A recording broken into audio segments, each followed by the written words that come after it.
Something in the water. No, obviously defensive tackle, obviously cornerback. Those are positions in need. If you want, no, we'll skip over it. Defensive tackle, cornerback. We know those positions in need, but there's one specifically you've been saying that you wanted, that you won't be surprised by. Just guess what I'm talking about here. If you want, I can tell you. Wide receiver? Yeah. What? Are you shaking your head? You said you want one. You wouldn't be surprised about one. Yeah, but not in the first round. Yeah, but I mean, this doesn't necessarily mean they're first round guys. I live by the philosophy you should draft a wide receiver every year. Well, the Detroit Lions have met with 3 wide receivers during the combine, confirmed. It could have been more, but these are confirmed through the players themselves. And this is according to PrideDetroit.com. Devontae Walker out of North Carolina. Mm-hmm. It's not a name that I think too many people are familiar with. The quick notes I took on him, and this is why I'm saying you're going to like it. He's big.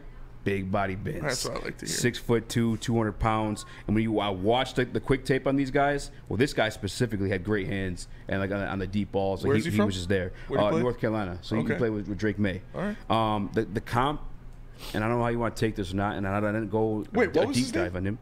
Devontae Walker. I thought I drafted him in one of my mock drafts, but maybe not. He's got Yak. He's just a big dude, big strong dude. Yeah. He had Drake May. And the reason why the Yak, I wanted to bring that up because his comp, DK Metcalf. Damn. Thick son bitch. That's a thick man. That's a thick man. Let's see. Wide receivers go tomorrow? Wide receivers run tomorrow? Or wide receivers run tomorrow. Right. Other guy they brought in, Xavier Leggett. He was from South Carolina, if I'm not mistaken. Leggett. That's kind of funny. North Carolina, South Carolina, both wide receivers. Either way, Xavier Leggett. 6 foot. This was not confirmed yet. We got to see what's through the combine. I have 6'3" reportedly, and I have 6'1" reportedly for him. But either way, another big body bends. That's what I like to hear. What you've been asking for, 227 pounds. That's good. The only, I guess, kind of knock on him, he was a 5th-year senior, so he's coming in at 23 years old. Yeah. I don't think that means much. No. It's not a guy you're stashing. He's going to play probably right away. I mean, the majority do at the wide receiver position. Another guy, huge with jump balls. He used his frame. This is quick takeaways I had from him, like when he's in the air. Bitch, you ain't getting this. This shit's mine. Big body bends and uses it. And he also special teamer. Yeah. And I guess he thrived in special teams. That's one of his things. And the biggest one that I saved for last, and I quite literally mean the biggest one, is a 6'4" monster out of LSU, Brian Thomas Jr. A guy is skyrocketing up a lot of draft boards. Rumored to be top 10 at this point now too. Damn. There's another guy the Detroit Lions have officially met with, or confirmed have met with. Top 10? Top 10. And they met with him? Met with him. That's weird. Is it weird? That's Brad Holmes. They moved up to get J-Mo. Yeah, but if they move up to, dude. 3 receivers, and then again, not just receivers. Every single one of these men are 6 foot and above. Yes. They're going for literally what you've been asking for. I love that. I love that. That's my philosophy in the draft. Well, one of my philosophies in the draft is you should draft a receiver every single year. Every single year you should draft at least one receiver. I don't care about your needs or anything because you could get a Cooper Kupp or a Puka Nacua or an Amon-Ra St. Brown or one of these guys in the later rounds. And especially in the Lions case, they need a big guy to play X. They need a guy to play outside. They need a guy that can play out there. You can throw jump balls to. You can throw him a fade to in the end zone. So I like seeing that. If you're interviewing receivers, I want them to be 6'1 plus. And they have so far. So that's a good sign for me. Now, where's your initial reaction to, I guess, just them interviewing receivers to begin with? Did you like that, Nick? Yeah, I mean, we saw what Josh Reynolds did in the final game of the season for the Lions. So that kind of makes me think that maybe we're not re-signing him if we're taking this many visits. I mean, we are kind of shallow right now besides J-Mo and St. Brown, right? Is Khalif a free agent as well? No, Khalif is under contract. Khalif's under contract, but still, you don't want Khalif to be your number 2 or number 3 guy. Obviously, we're expecting big steps from J-Mo here, but I would love to get that kind of big-built receiver for the outside. It will open up space for guys like St. Brown, Laporta, Jameson Williams to work with. That's what I believe. So, I like it. Chris? For me, go ahead, Chris. I apologize. Yeah, I'm all for it, especially if you're not getting somebody that you assume is going to be your number 1 corner because you're drafting somebody that you want to kind of build into that role because you have aspirations of a Super Bowl. Wide receivers, we talk about it. I'm thinking of Spencer because wide receivers come and contribute early. And that's what you want because this is a team that's contending for a Super Bowl. So that first-round pick, I'm okay with getting a guard or I'm okay with getting even a wide receiver if that's the case because those are players that I know will come in and make an impact this season right away. And I'm cool with your Broderick Martin, your third-round projects. Like, that's cool. But your first-round pick, I want it to be somebody that I feel like can contribute right away, just like last year's first-round picks contributed. Even Jack Campbell, who some people weren't the most impressed with, he was one of the leading tacklers for the team last year. Yeah. So, he came in and made an impact. That's what your first-round picks need to do. So if you're getting somebody, I'm just getting somebody that I want to know is going to make an impact. So if it ends up being a wide receiver, hey, that's not the first thing on my board, the first need, but I'm totally cool with it. And by the way, too, Brad Holmes, and more than Brad Holmes, the philosophy shared like throughout the league and by some of the better GMs, I from my standpoint, I guess, from my opinion, have that same philosophy. Is like you don't address needs through the draft because you're just asking yourself for trouble. You don't put that pressure on a rookie to fulfill like what's considered a need for your team. You grab guys that have already established themselves in the league to fill a need. Even if it's not going to be a superstar, you grab somebody that you could at least rely on, because as much as like we are all in on some of these prospects when we see them, it's not the reality of it. Guys bust every year. Pause. Yeah. It just happens. So you can't put that type of pressure. Motherfuckers bust every day. Every day. Motherfuckers busting every day. But you can't put that type of pressure or expectations on oh my. Chill. Yeah, relax. Pause. Yeah. Cancels. That stuff is crazy, by the way. That shit is I'm not even comfortable talking about it. We're not going down the rabbit hole, Chris. This guy Meek Mill tried to sneak out music yesterday. Yeah. He tried to sneak out music yesterday. By the way, normal. that guy is the worst at defending himself for not being gay. Yeah. If anything, he's made it. All the allegations. Whatever. Moving on. Didn't want to go down a rabbit hole. I told you that. But either way, guys bust every year. You shouldn't put those expectations on them. But it's crazy to me. I didn't see that as a need or something they would look into, especially like with this caliber of talent, because I remember I wanted DJ Chark. I was huge on wanting DJ Chark back for the big body, like red zone guy. I wanted him. But we were still produced as a top 3 offense this year. So I never thought in my wildest imagination that we'd still be looking at a guy like Brian Thomas, who was getting borderline top 10 prospect, 6'4". The other piece of it too is I don't know, because Goff was nice with Chark. Yeah. So, I mean, I guess maybe we're looking for that. I just didn't see that as a need or something that we would have to address because we still top 3 on production. But I guess it is. My other thing, and people aren't going to like this one, the Amon-Ra St. Brown contract discussions are happening like actively at the Combine right now. That was reported like yesterday too.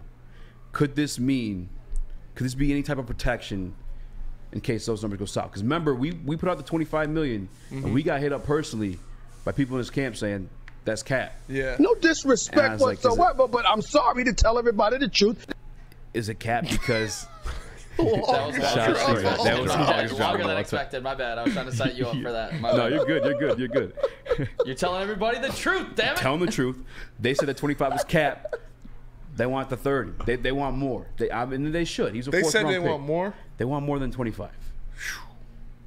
Production-wise, I mean, he's up there. Yeah. Could this possibly be like protection in case those negotiations go south? It very well could be. Fuck. It very well could be. I find it hard to believe that they're not going to get a deal done with Amon-Ra St. Brown. I find it very hard to believe that. But anything is possible with Brad Holmes, man. He's wheeling and dealing, and he plays by his own rules. $30 million is a lot of money, dude. That's the other piece of it too, man. Is that like that's the scary part of it? Because I'm an Amon-Ra stan. Yes. I am. I love Amon-Ra St. Brown. I love everything he's brought here and built. I think he represents everything that Dan Campbell and Brad Holmes like want in a player. The hard working, put your nose to the grindstone, and I think he's a big part of like this turnaround. But Brad Holmes, we've seen in the past with DeAndre Swift, who I think is very talented. Obviously, wasn't his pick that he brought in. No, not at all, not at all. But we've seen him flip these assets before contract years. T.J. Hawkinson. You got DeAndre Swift. I almost said Taylor Swift. You got Jeff Okudah. Yeah. Like if he's unable to be comfortable with like what these extensions look like with these players, and again, those are all people he didn't draft those guys. Yeah, and none of those guys are on Amon-Ra St. Brown's level. They aren't, but he's been willing to flip them. Like, he's shown that. You saw it with Stevie Y with Bertuzzi. Is that slipping to your mind a little bit? Is that? I mean, that's scary to even thinking about, but so scary.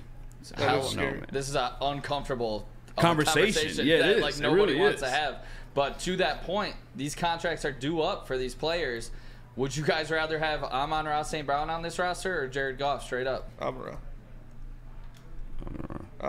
I mean, I hate to say it because Jared Goff has been great for us, and he's the best quarterback in Lions history. But yeah, Lions recent history. But I just think that Amon-Ra is exactly what the Lions want, exactly what this team is supposed to be. He's the grit. He's the 4th-round pick. He's the guy they want. He's your first-team All-Pro. Yeah. You got to re-sign Amon-Ra St. Brown. You have to.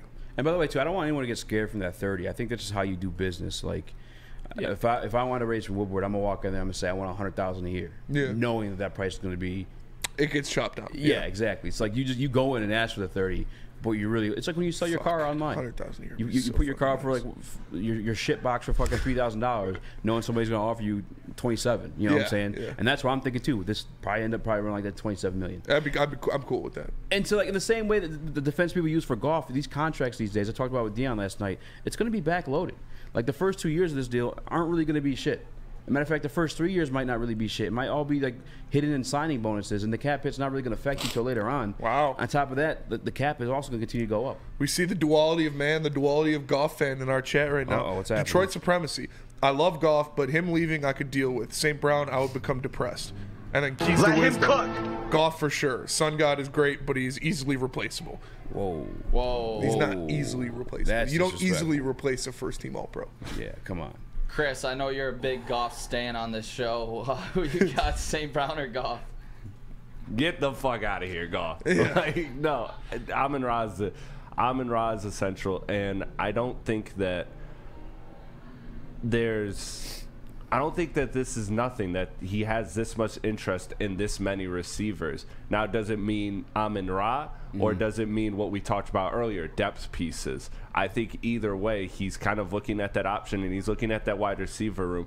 And this is a lot like the running back room. People didn't think coming into the offseason that's what you needed to tweak. Yeah. But maybe that's where the tweak needs to happen, because, you know, you do have a lot of question marks after Amon-Ra and J-Mo. Yeah. But yeah, that's just negotiating. Like, of course they're going to ask for $30 million, and it's probably going to be, you know, between 25 and 30. I don't see a world in which you walk in and you say 25, because then Brad Holmes is negotiating it down to 22. Like, that's just how business works. And I don't want anybody to be scared too, because that's just something I brought up as a possibility. But if you look at way to fearmonger, easy. You look at things in context, and we'll continue the conversation when we get back from break. But if you want to look at it in context, different players. No idea. Different players from like what we're looking at on these visits, all these 6 foot and above versus Amon-Ra St. Brown. He's like 5'10", a little bit more of a slot guy. The guys he's looking at are X's. So I don't want people to like think that's the goal in visiting with these guys. But I just wanted to put it out there because it could be a possibility. It could be. But more than likely, probably just grab that X guy, because you got Josh Reynolds leaving. I don't think they're going to let St. Brown walk. They're going to sign him. Well, it wouldn't be a walk. It'd be you'd be flipping. Well, I don't think they're going to let St. Brown leave. Yeah. I don't think they're going to let him leave. No, yeah.